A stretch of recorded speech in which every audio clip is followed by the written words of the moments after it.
Hi, I'm going to demonstrate regression on the TI-89, and let's look at a set of data here. We have for 7 students. We have their ACT test score and their GPA, and we're going to see if there's any kind of relationship between that ACT test score and GPA.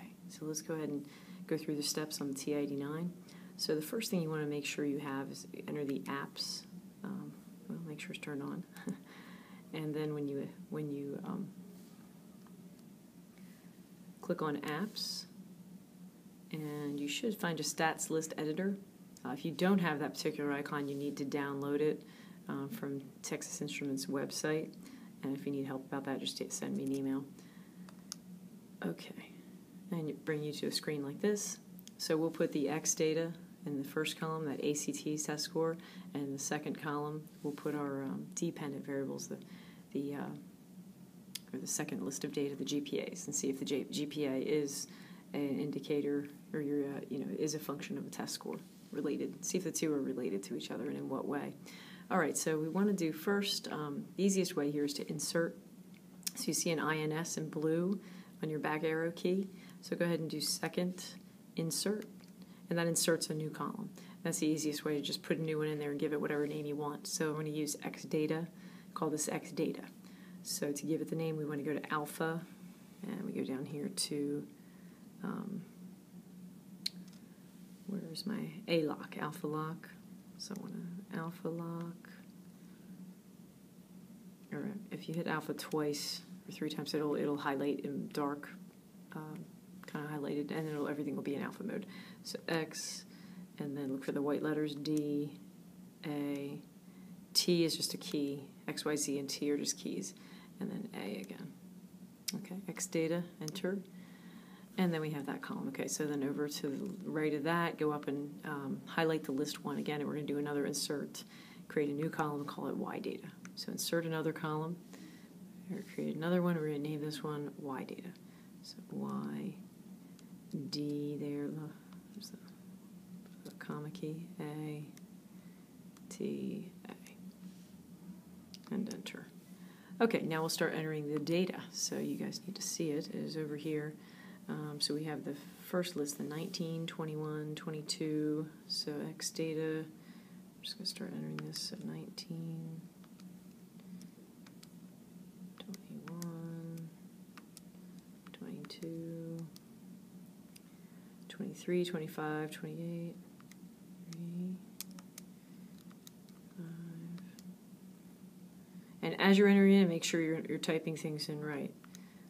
Just double check it, or once you've entered it all in, go ahead and double check it against what's written or given to you, because just entering one of these in wrong can give you the wrong final answer, which can be frustrating.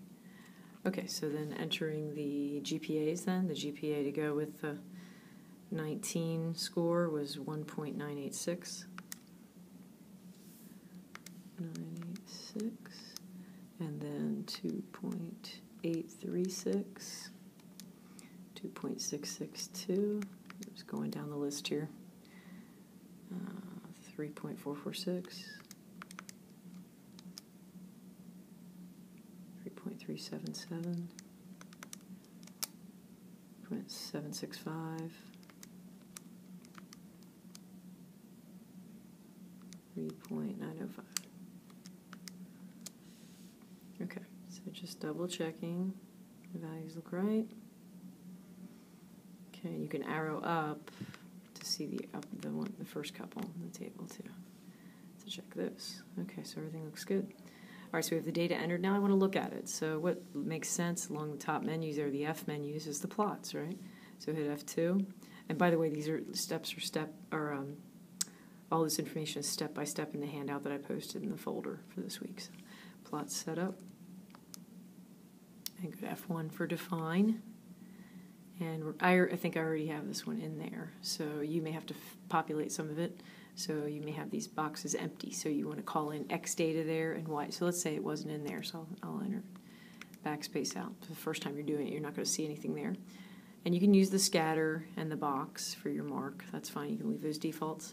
So for X then we want to go to this var variables link or var link key on the calculator. That's blue minus sign. So the second, and your minus. minus sign to get into the variables link menu, and then you want to go down to X data. So hit the X, and it takes you right alphabetically to the X's, and X data is there.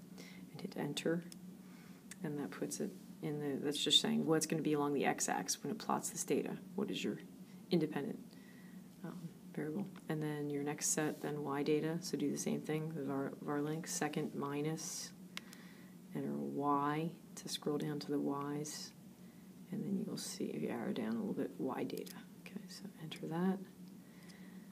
So we have it stored in there. We can hit enter for OK.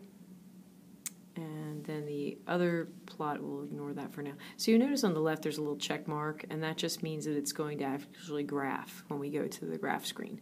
If you uncheck it and hit F4, then it won't show. It won't show those data points. So sometimes we'll want it toggled on, sometimes off. For now we want it on, and we're ready to hit F5 for zoom data. So that zoom data just means it sets the X and Y axes accordingly. Okay, so we enter that, and there's our data, and I have something extra in there that I should have taken out. So that line, the extra line in there, I'll go back to Y equals and clear that out. So you probably wouldn't have that in there. And we'll go back and look at the graph again. So with that being the only thing graphed, or those data, does it look like there's a relationship between the data? They definitely look like they're related to each other. It says one increases, the other increases. That makes sense. Higher test scores, higher GPA. It's a good predictor, but not always. But in general, seems to be the case here. Right?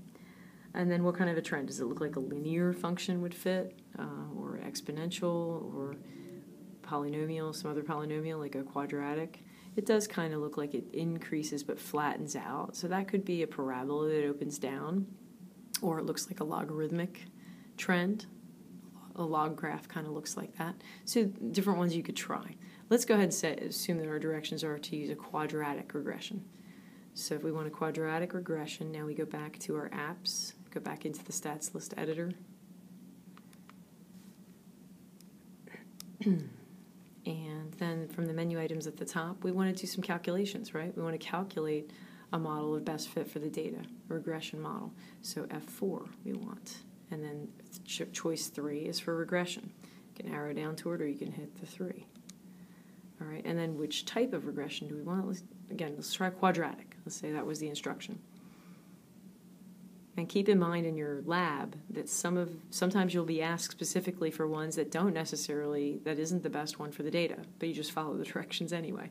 But the main goal in the end is modeling is to try to find the best one that fits the data. Okay, so quadratic regression, yes, we want to do it on the X data, Y data, that's right. We want to store it in Y1 of X. So if you don't have that turned on, that arrow over and choose Y1 of X. If it says none, we want to store our regression model in Y1, so we don't have to type back in there, right? And then the rest of the defaults you can accept, 1, and that little curly brace, and OK it. Okay, now it's busy. It's busy because it's calculating the regression, and it pops up, so wait a minute, and you want to write down the information. You can, if you wanted to write down the model too, or enter it into WebAssign, or on your test, or so forth, you could go ahead and do that now. So it's in that ax squared plus bx plus c form, and you have the a, b, and the c, those parameters in your model. And then your r squared value, and let's talk about that for a minute.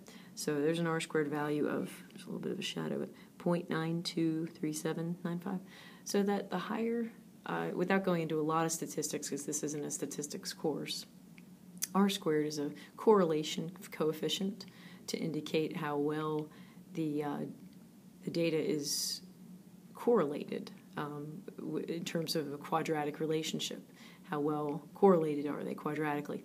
And the closer this value is to 1, or 100%, it's really a percent.